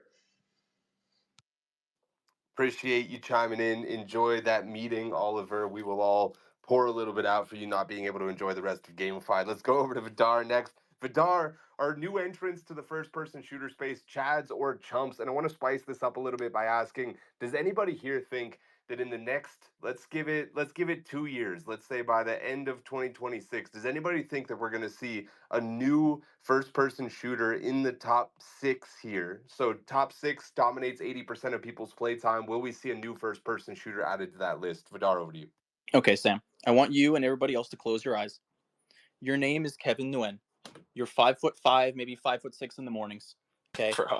You drive a 2020 Honda Civic that your Vietnamese uncle helped you get from the local dealership because he knows some people. You listen to Keshi in that car. When you come home from work, where you work as an assistant manager at Barnes & Noble, you come home and you play some Valorant maybe with some of your friends and, whatever. But you have dreams. And your dream is that you're going to marry Sydney Sweeney. And you're going to go for that as hard as you possibly can. But let me tell you, the cards are stacked against you. In fact, they might even be stacked taller than you are physically. So this is the situation that people that are making shooters are in. And if you're making a shooter in the Web3 space, you're like 5'2". Okay, so you're missing a couple inches now because you have all these people that already don't like Web3, and you have to get over that hump first. So while yes, your game may be good, maybe it's pretty good, but most of the things about you, because you're making a shooter, are going to be generic, right? You like Keshi, you drive a Honda Civic, right? Your name's Kevin. There's nothing about you that's particularly unique. I don't think these people know what a Kevin Nguyen is.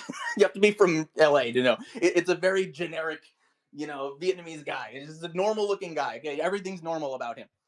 Anyways, that's the situation that you're in.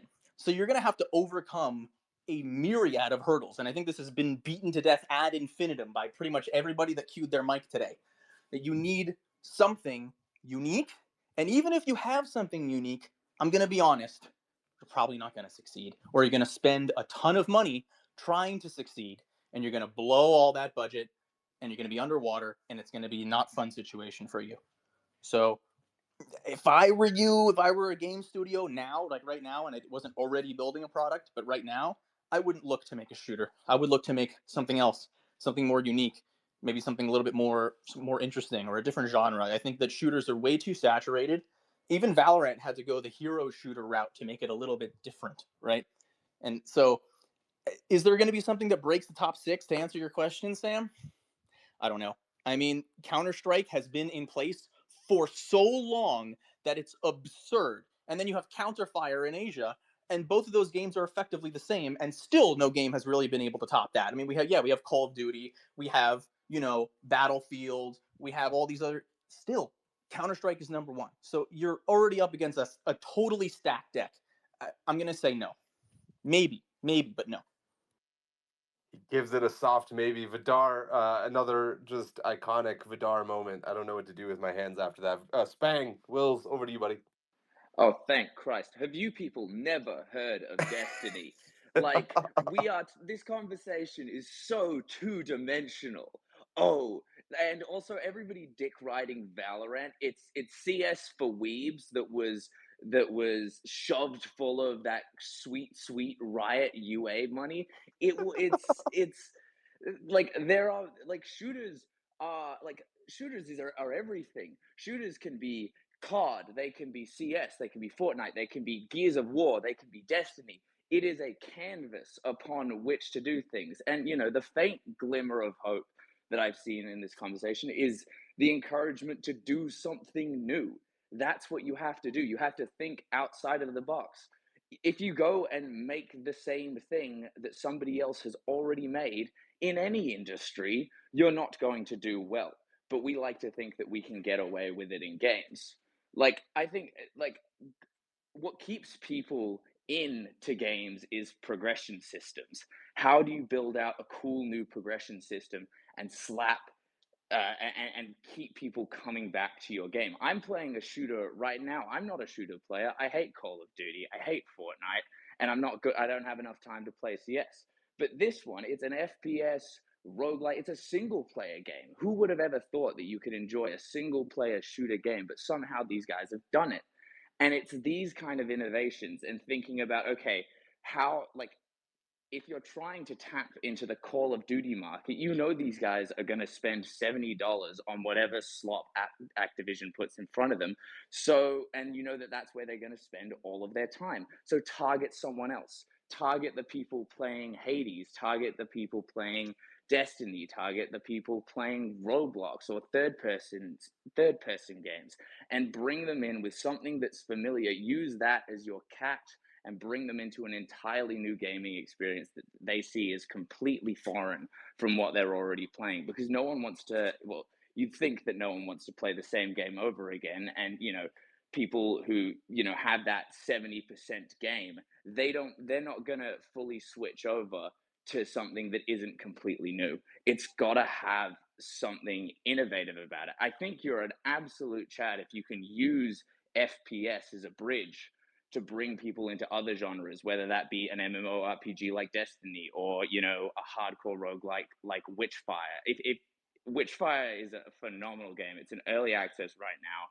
It may or may not be running on my computer as we speak.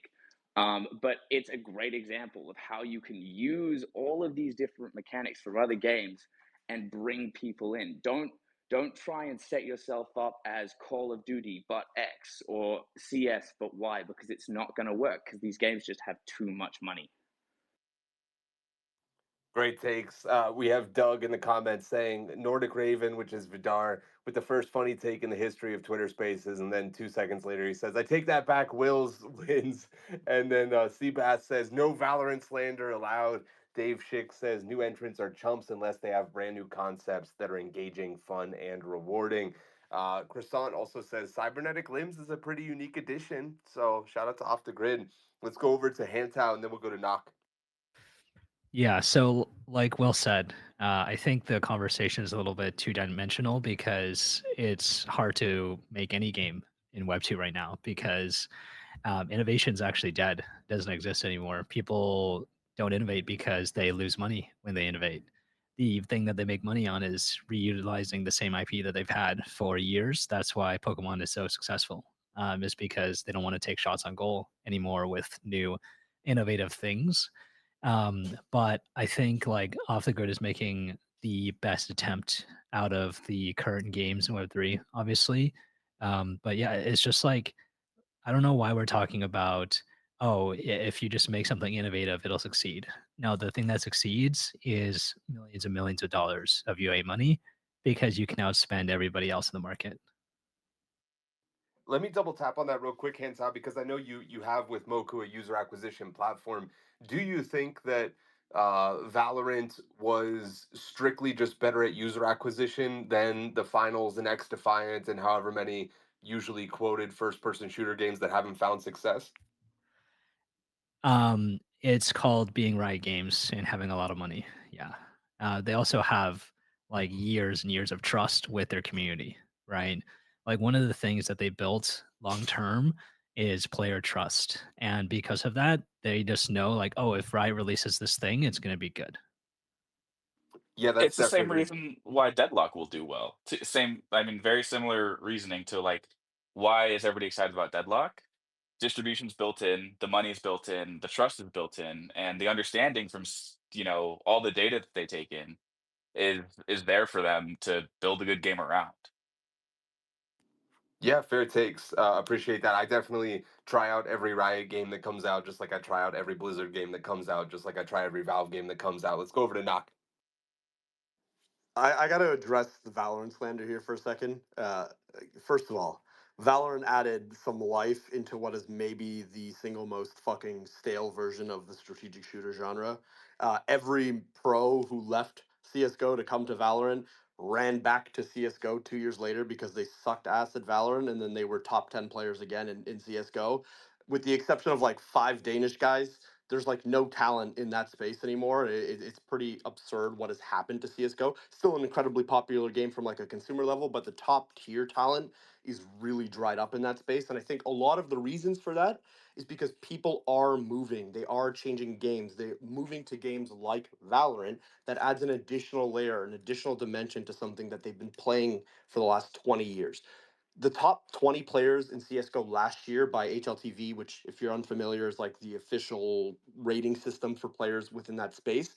Most of them are younger than the game that they're playing. And a lot of people who have been playing the game for an extended period of time are looking for something fresh. And I think that that is a real life example of what we've been talking about on this panel, which is if you're building a shooter in this space, you need to add an element to that game that doesn't exist, that feels good, that people want to play and learn and relearn how it interacts with the title that or a genre that they're pretty familiar with. The other piece, and the original reason why I wanted to raise my hand, was to sort of like beg developers who are building shooters in this space to focus on a couple of things above else. And I would say that the most important thing when you're building a shooter, outside of what we've talked about, fresh new takes on the genre, is really nailing down gun feel. How those guns feel when a player is using them and when a player is firing those weapons. Called Black Ops 6 right now has what I would say is like complete opposite ends of the spectrum in game at the same time right now. If you use the XM4 assault rifle, it's probably the best feeling gun I've ever touched in any game I've ever played in my entire life. The bullets feel heavy, it feels like I'm doing damage to people, it moves well. And on the other hand, the Ames 85 might be the worst fucking weapon I've ever touched in a shooter game. It feels like I'm shooting a pellet gun. It seems like a relatively, small thing. It is a really difficult thing to quantify. So if you're building a game and you're building a shooter specifically, talk to people who have been professionals in this genre. Talk to people who make their living creating content for shooters and get their opinion on the way that the weapons within your game feel, because anecdotally speaking, I've known hundreds of content creators who have played shooters who have tried out a game and stopped playing the game because they didn't like the way that the guns felt. It is a massive part of whether or not your game is going to be successful. Gun feel is something that every developer in the space tries their best to get right. And it's a really difficult thing to get right because there's no concrete evidence for what works and what doesn't work. But if you're building a shooter, amongst everything else that we've talked about on this panel, focus on gun feel, speak to people who make their living playing shooter games, and try and nail that down because it is, in my opinion, probably the single most important aspect of a game, whether or not that gun feels right when I'm shooting it. And if you want a great example of good feeling guns in a single player game, play Witchfire, because there's a gun that charges up and it has a critical hit and it rings a gong every time you hit. And it You is the sign a KOL deal or something, bro? no, this is just good game ranting, but it's like do crazy stuff. I 100% agree with Knock. Speaking of new roguelikes, I am so fucking excited to try Raven Watch, whatever it's called. I keep seeing streamers play. Oh, it looks so good, dude. Let's go to Dub. Dub, what say you? Oh, wait, real quick, actually, Dub, remute. Knock, you got to answer the question. You got 2 years. By the end of 2026, do we see a new incumbent or what? Can we count Deadlock as a shooter? Yeah, sure. Absolutely. I'm so bearish on Deadlock, dude. Deadlock is already dead to me. Over to you, Dub.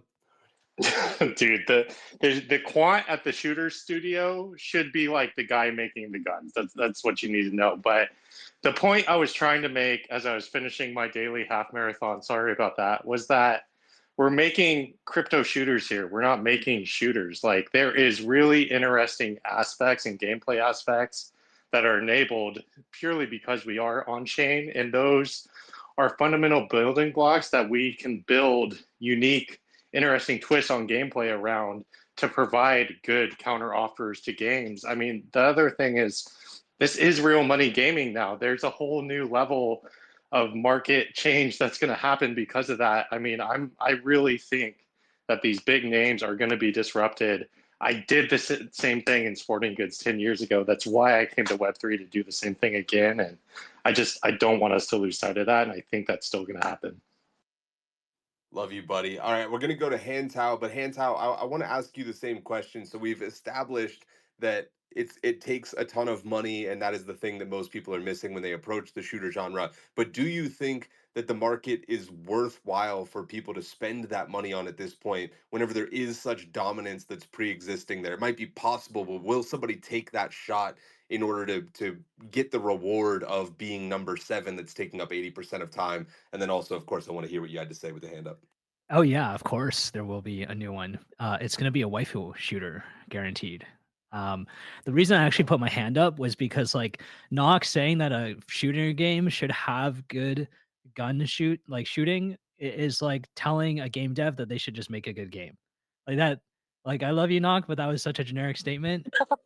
You know what they Dude, need? you know what's crazy though, Hanto? What? An average shooter, one of the biggest issues that people have with shooters is the way that weapons feel. It is a big component in whether or not a shooter will be successful. Yeah, it It's sounds stupid, but well, for real. it's almost like not everybody who's making a game should be making games in Web3, right? But what I was gonna say was actually, no, you know why they're not gonna succeed is because they don't have enough money. They don't have $100 million to make a good game.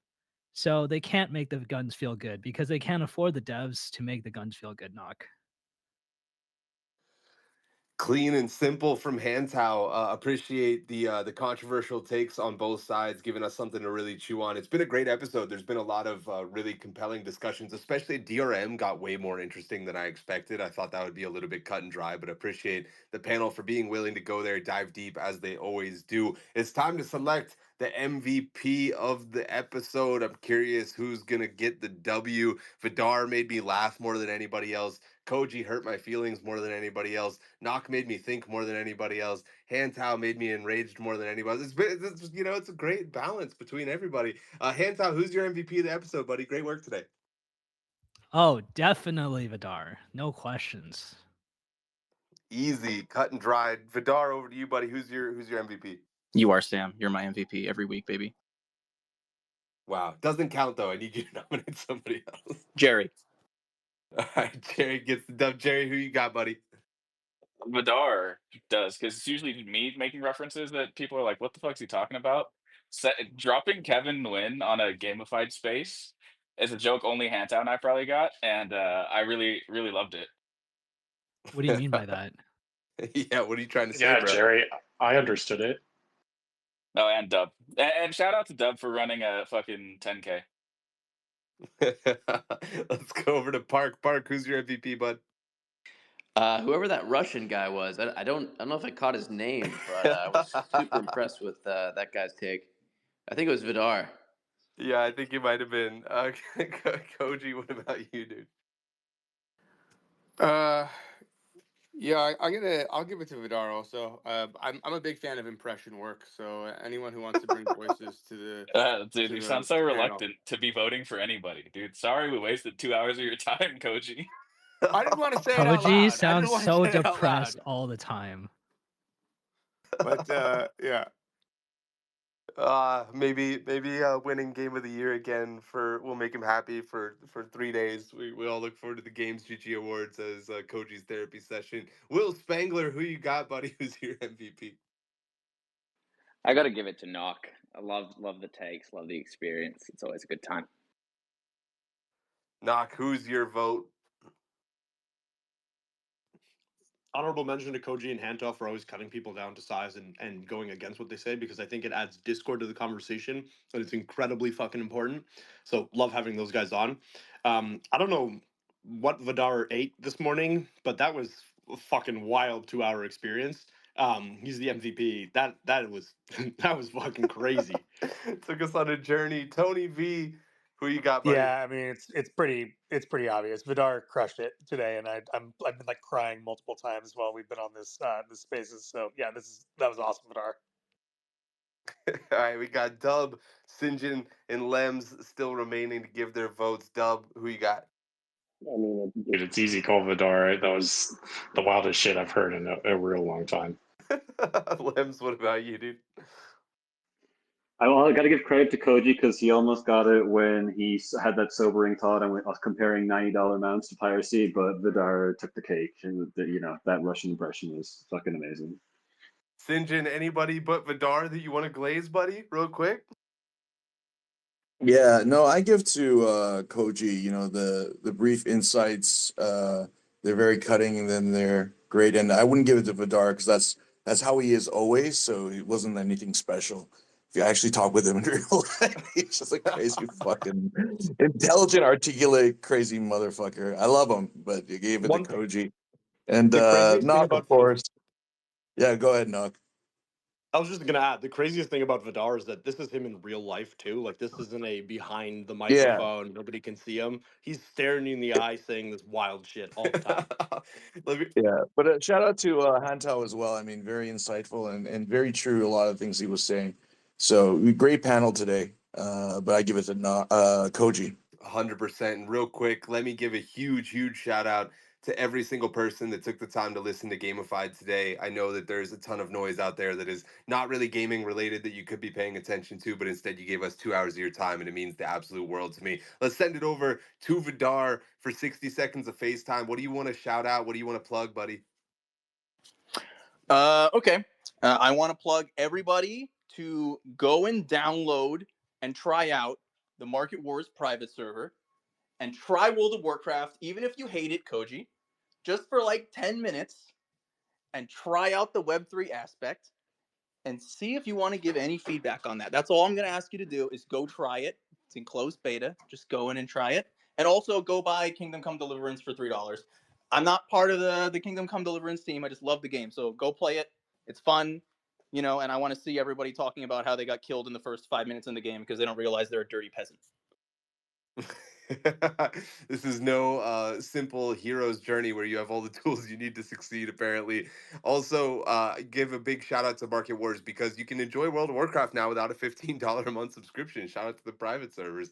Might as well go try it. It's on Wrath of the Lich King expansion, if I remember correctly. And of course, as we near the finish line, of another epic episode of Gamified. It's time to pay tribute to the unsung hero of the show, Avalanche, the official blockchain of Gamified. Avalanche has been quietly revolutionizing the gaming world, making sure that anyone with a vision can turn it into reality with their groundbreaking Avalanche 9000. It's never been easier, cheaper, or more powerful to deploy your own very own layer one blockchain. We're falling to pieces, guys, in the 11th hour. The future of Web3 gaming is on Avalanche. So what the hell are you waiting for? If you want to get in touch with the folks at AVAX, reach out to me, Coop, or Parker, and tell them Gamified sent you, and I'll give you a big fat smooch for that one next time I see you. And as we bring this wild ride to a close, let's give one last salute to our stellar sponsor, StarNet, the ad tech ace leading the charge in a new era. Say goodbye to greedy gatekeepers and hello to a new network where you call the shots. It's the revolution of revenue, the future of fairness, and the ultimate upgrade to advertising. It's time to take back control with the official infrastructure of Gamified. Thank you to Stardust. We appreciate all of our amazing panelists as well. Of course, we got Lems, the co-host, Hantao, the founder of Moku, Sinjin from My Angry Yakuza Girlfriend, Koji from Parallel, Vidar from Market Wars, Knock from Magic Eden, Jerry from Uptick, Park from Avax, Dub from Shrapnel, Tony V from Wanderers, Glitter Cloud Solutions, Sparkball, all the cool projects, Will Spangler, currently seeking a BD role. My man is absolutely electric in real life. If you haven't lived until you've done three things, okay?